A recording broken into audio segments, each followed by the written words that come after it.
Explorers discover treasure beneath mountain rocks. Pirates roam the seas.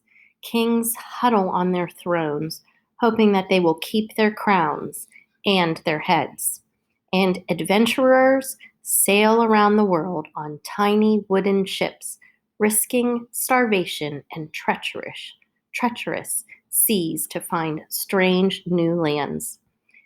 Before you read these stories, you need to know a little bit about the world where they happened. The adventurers who sailed the sea in the year 1600 knew that huge oceans divided countries from each other, but they didn't know just how huge those oceans were.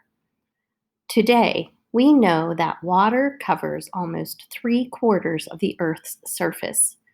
Geographers divide all this water into 5 oceans: Pacific, Atlantic, Indian, Southern, and Arctic. Here's a limerick to help you remember them. The Pacific is largest of all.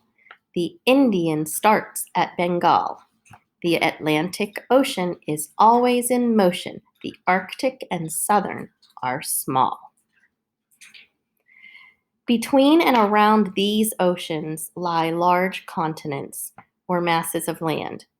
We divide the Earth's dry land into 7 continents: North America, South America, Africa, Europe, Asia, Australia, and Antarctica. You can remember them by memorizing this poem. Look at a globe while you read the poem and move your finger along the path that the poem describes. Start at Antarctica, way down south, a cold and icy spot. Head north into Australia, where the sun shines bright and hot. Keep going north across the ocean till you reach the land. Now you're in Asia, where you'll find both ice and desert sand. Turn west, and Europe's mountains soon will loom up into view. In Europe, you'll find Greeks and Germans, French and Spanish too. Go south from Europe, and you'll soon reach jungles and wide plains. Zebras graze in Africa, and lions shake their manes. Now follow the equator west to South American shores. You might see llamas here, along with jaguars and condors. Go north across the central bridge of land beneath the sun. You'll be in North America. Your continent trip is done.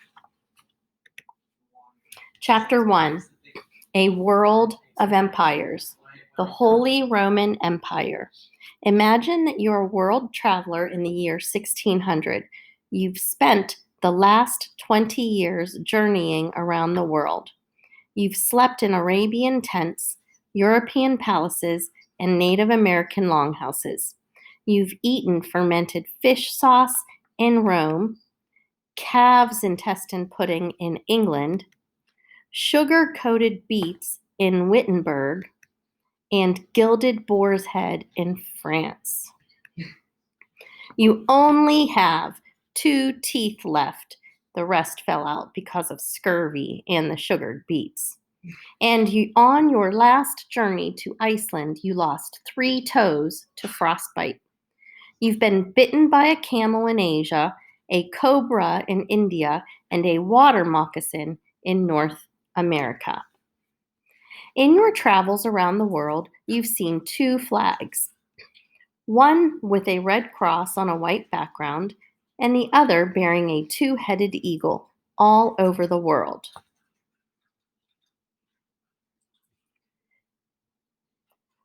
You've seen the red cross and the 2-headed eagle in Spain and Portugal and all over Europe, from the Alps up to the soggy coast of the Netherlands.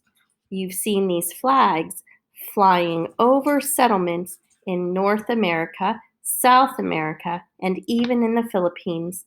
No matter where you go, the Red Cross and the two-headed eagle are there. The two kings who fly these flags, Philip II of Spain and Ferdinand I of the Holy Roman Empire, are nephew and uncle. And they rule over an enormous part of the world because of one very fortunate little boy. 100 years before our story begins, in the year 1500, this fortunate baby was born in a cold stone palace in northern Europe. His father was the king of the Netherlands. His grandfather ruled over lands in Germany, and his other grandfather was the king of Spain. This baby, who was named Charles, had 3 kings in his family. When Charles was 6, his father died and Charles became king of the Netherlands. When he was 16, his Spanish grandfather died and left him the throne of Spain. When he was 19, his German grandfather died and he became king over the German lands. Charles was still a teenager, but he was a teenager with 3 thrones. But Charles wanted even more. He wanted the title Holy Roman Emperor. 1500 years before Charles was born, the Roman Empire spread across Europe and down into Africa. Everyone who lived inside the empire's borders was expected to follow Rome's laws and to live in peace. This Roman peace lasted until barbarians invaded. Then the Roman Empire collapsed. For the next 500 years, warring peoples fought with each other all over Europe until a great king named Charlemagne came to the throne of France. Charlemagne conquered the nearby German lands and added them to his own territory. He passed laws to keep his kingdom peaceful. His empire became so large that the Pope, the leader of the Christian church in the West, called the Catholic Church, held a special church service and proclaimed Charlemagne to be the Roman emperor. But the Roman Empire had been destroyed centuries ago. So what did this mean? It meant that Charlemagne's new empire would keep the peace over a large part of Europe, just as the Roman Empire had done in ancient times. And since Charlemagne was a Christian, his new Roman Empire could also spread Christianity through the world. That's why Charlemagne eventually became known as the Holy Roman Emperor. Charles wanted to be known as the Holy Roman Emperor too, but first he had to convince the Pope to hold a special service proclaiming him Holy Roman Emperor. And the Pope wasn't sure he wanted to give Charles this title and the power that went along with it. Charles already ruled most of Europe. If Charles became even stronger, what would happen to the power of the Pope? The Pope wasn't alone in his worries. The King of France was afraid Charles might invade France, and the princes who ruled over Italy were also anxious to keep their independence from Charles. So the King of France, the Pope, and the Italian princes all joined together to fight against Charles and his armies. Charles wasn't discouraged. If he couldn't convince the Pope to crown him emperor willingly, he would resort to force. His strategy was simple and shocking. For years, Charles had oppressed the Protestant Christians who lived in his territories. These Protestants believed that the Catholic Church was corrupt and that the Pope did not have the authority to tell all Christians how to worship and live. Charles had put Protestants in jail, taken away their land, and executed them. And Charles knew that these Protestants would be willing to fight against the Pope. So he hired an army of German Protestants and sent them, along with his own soldiers, to attack Rome. This angry army called the German's Fury, marched down to Rome and surrounded it. The Pope's soldiers were outnumbered. They fired a few shots from the walls with their old, battered cannons, but the invaders broke down the gates and streamed through the city. The Pope and his soldiers retreated to a fortress inside the city and barred themselves in. For 8 months, the Pope remained a prisoner inside this fortress, while the German fury stormed through Rome, burning, killing, and stealing treasure. Meanwhile, Charles was still up in Spain, pretending that he knew nothing about the attack on Rome. He sent a message to the Pope claiming that the German fury had acted without his permission. "I'm outraged," Charles exclaimed. "How could such a thing happen?" Did the Pope believe this message?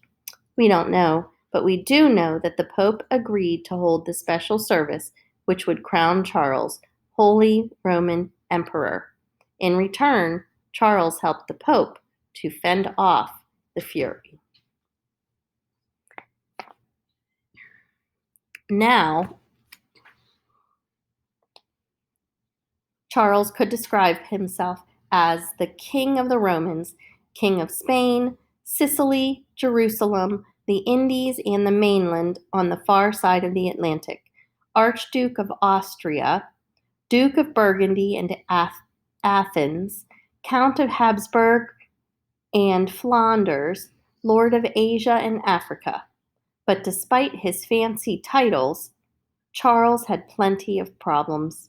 He had spent years and years of his reign fighting, and wars cost money. He was growing poorer and poorer. Within his own kingdoms, Catholics and Protestants were constantly battling with each other, and his Protestant subjects no longer wanted to obey Charles's decrees. 24 years after the Pope crowned him as emperor, Charles decided that he could no longer rule his empire. Dressed in black, leaning on the arm of one of his favorite noblemen, he rose from his throne and told his followers, "I have done my best to protect my country and my faith, but I am too weak and ill to continue the struggle, so I must resign my throne. I will give Spain, the Netherlands, and my Italian lands to my son Philip." All of Charles's followers wept as the emperor sank back onto his throne. 1 year later, Charles V gave the rest of his empire to his brother Ferdinand, who became the Holy Roman Emperor in his place. Charles went to live in a monastery where he spent his days praying and reading. He died less than 2 years later. The fortunate little boy had lost his kingdoms, but his brother Ferdinand and his son Philip now ruled over the richest kingdoms in the West, and their actions would change the world.